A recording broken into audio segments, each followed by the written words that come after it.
क्योंकि आज हम जिस मुद्दे पर बात कर रहे हैं वो किसी अखबार के पन्ने की कोई मतलब सामान्य अंतर्राष्ट्रीय खबर भर नहीं है।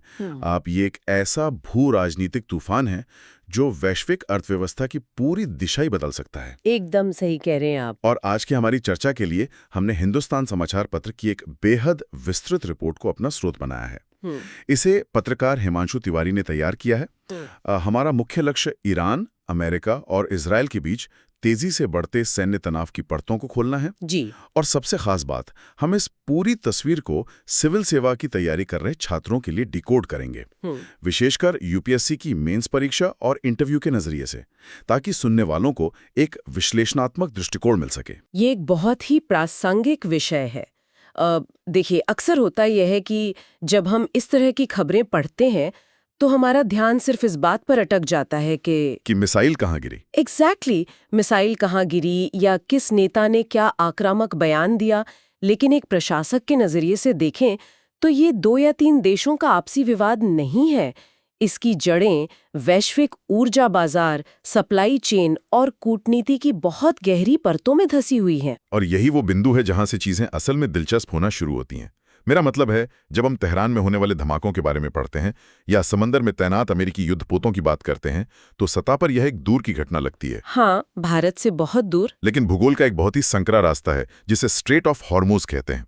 यह रास्ता भारत की महंगाई, हमारी अर्थव्यवस्था और इंटरव्यू बोर्ड के सामने बैठे एक सिविल सेवा अभ्यर्थी के भविष्य से सीधे तौर पर जुड़ा हुआ है। बिल्कुल जुड़ा है। तो आज हम यही कड़ियां जोड़ेंगे कि मिडिल ईस्ट की एक घटना भारत के आम आदमी की जेब तक कैसे पहुंचती है। मेरी कोशिश यही रहेगी कि हम सिर्फ तथ्यों की कोई लिस्ट ना पकड़ा दें, बल्कि उनके पीछे के क्यों और कैसे पर बात करें।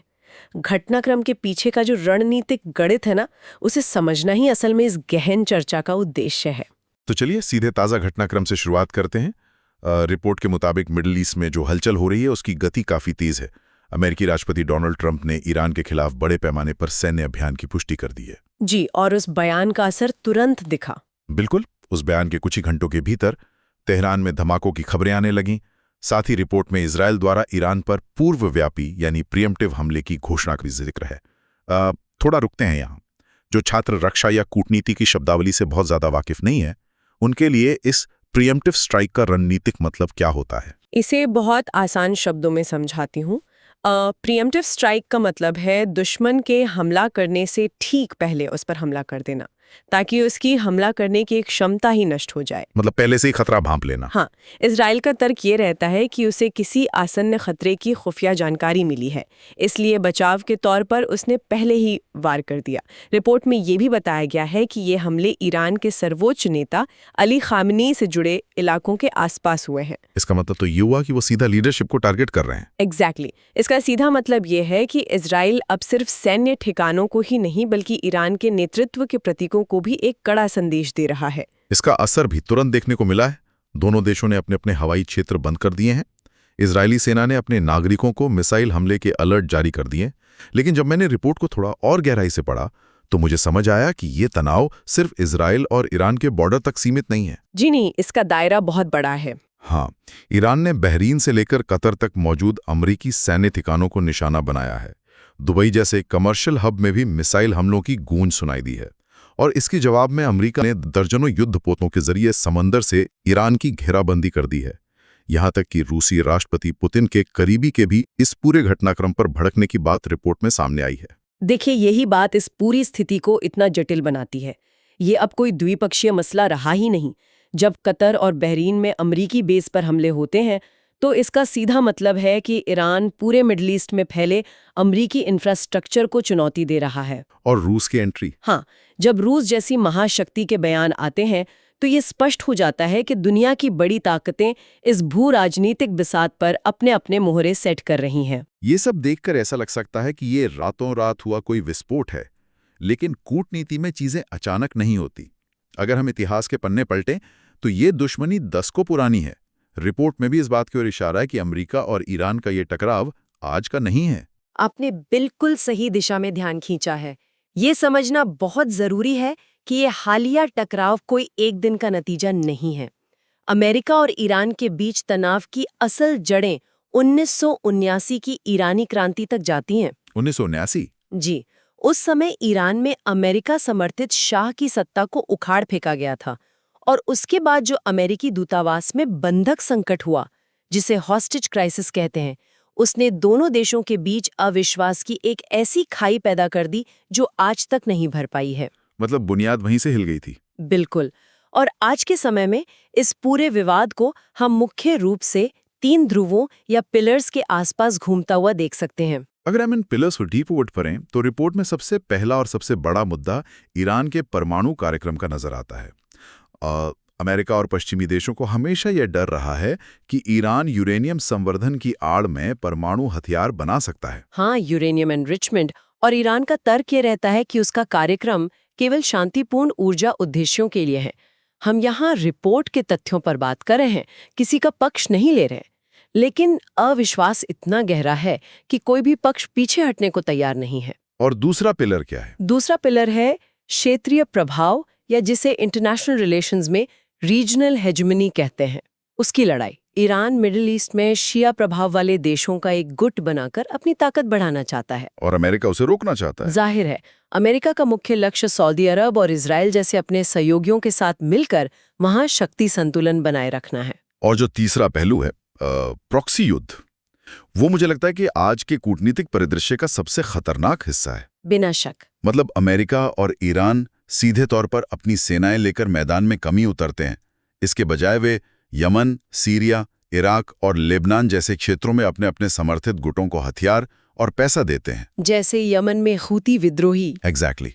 और हाल ही में इन दोनों देशों के बीच जो पर्दे के पीछे की बातचीत चल रही थी, वो भी बिना किसी नतीजे के खत्म हो गई। उस कूटनीतिक विफलता ने मौजूदा तनाव में एक उत्प्रेरक या कैटलिस्ट का काम किया है। जब बातचीत के दरवाजे बंद हो जाते हैं तो मिसाइलों की भाषा शुरू हो जाती है। तो अगर हम इस इतिहास और राजनीति को एक तरफ रखकर जरा भूगोल की बात करें तो इस पूरी कहानी का सबसे बड़ा गेम चेंजर सामने आता है।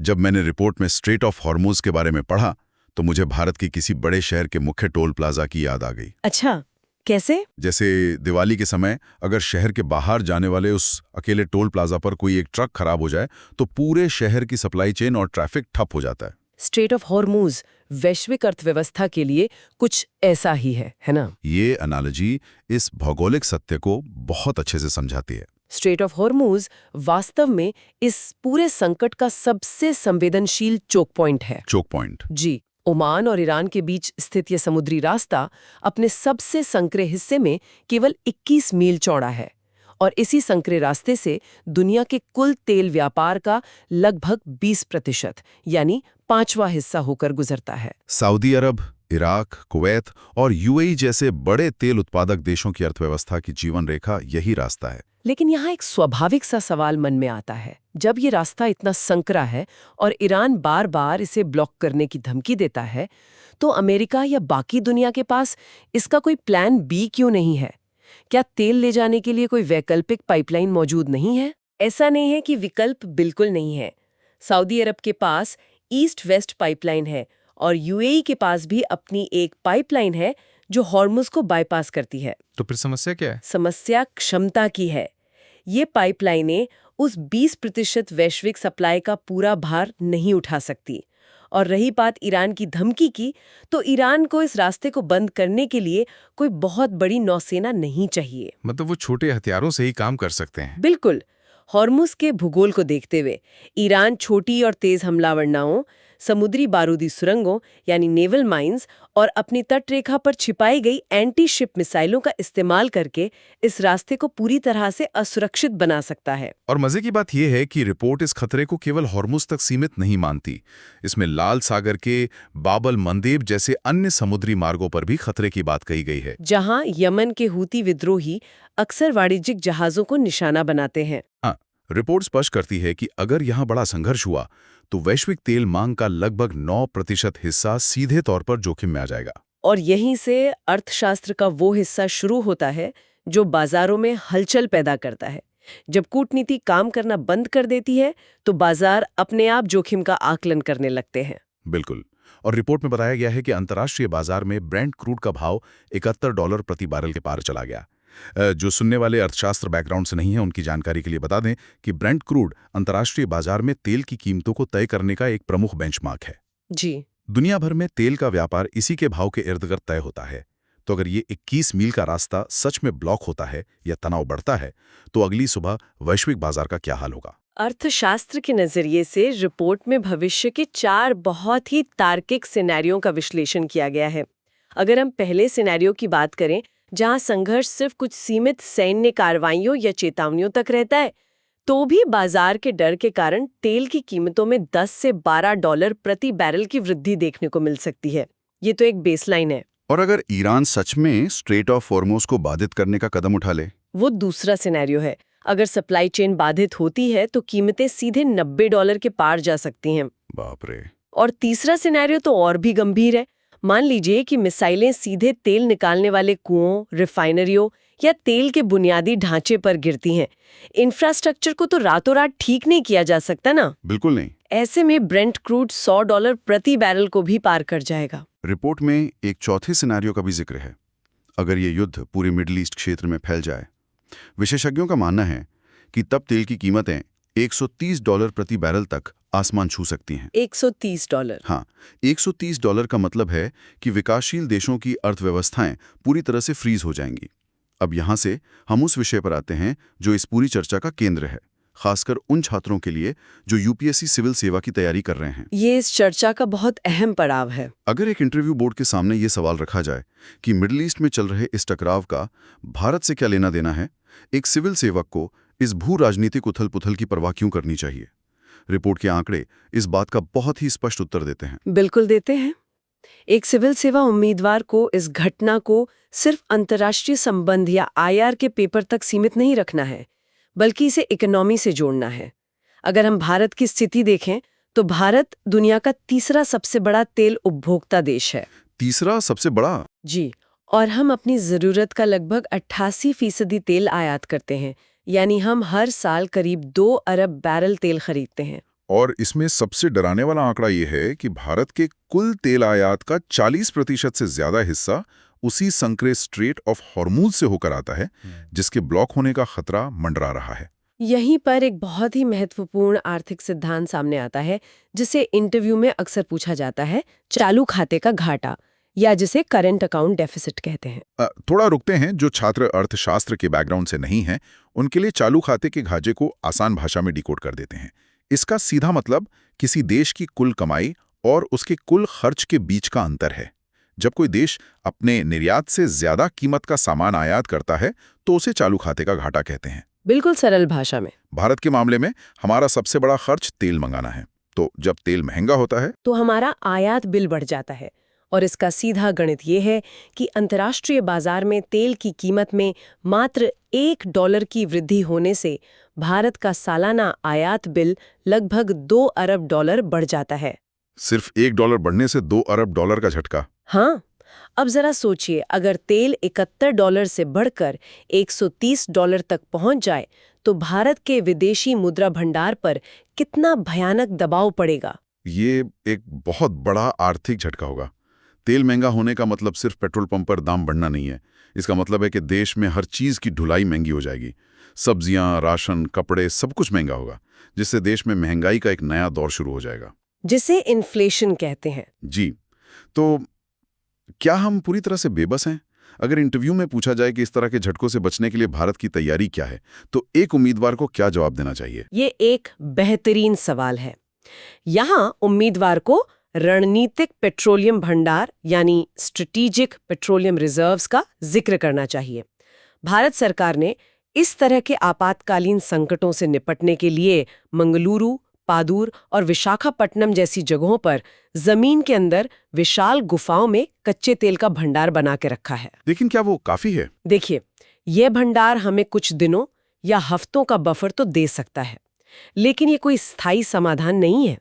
इसलिए एक प्रशासक के तौर पर उम्मीदवार को यह समझना होगा कि भारत को अपनी विदेश नीति को कैसे संतुलित रखना होगा, यानी बैलेंस बनाना होगा। बिल्कुल। हमें अमेरिका से भी रणनीतिक साझेदारी चाहिए और ईरान के साथ चाबहार पोर्ट जैसे अपने भू राजनीतिक हित भी साधने हैं।